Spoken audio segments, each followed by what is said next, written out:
நாங்களாம் வந்து சினிமால இல்லாத ஒரு பேக்ரவுண்ட் இல்லாம இன்னைக்கு நாங்களாம் சினிமால இருக்கிறோம் அப்படிங்கிறதுக்காக வந்து ரஜினி சார் ஒரு பெரிய உதாரணம். பேக்ரவுண்ட் தேவையில்ல, திறமை மட்டும் இருந்தா, ஹார்ட் ஒர்க் மட்டும் இருந்தா போதும் அப்படின்னு சொல்லி ரஜினி சார் வந்து அதை ப்ரூவ் பண்ணியிருக்காரு.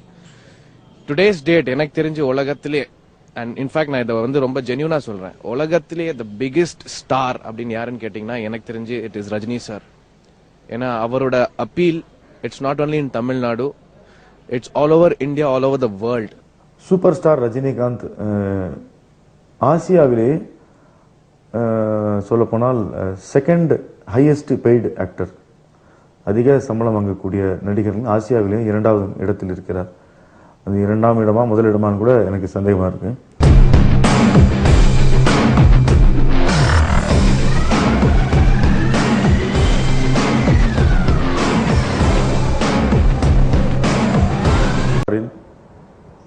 சங்கர் அவர்கள் இயக்கத்தில் உருவான சூப்பர் ஸ்டார் ரஜினிகாந்த் அவர்கள் நடித்த எந்திரன்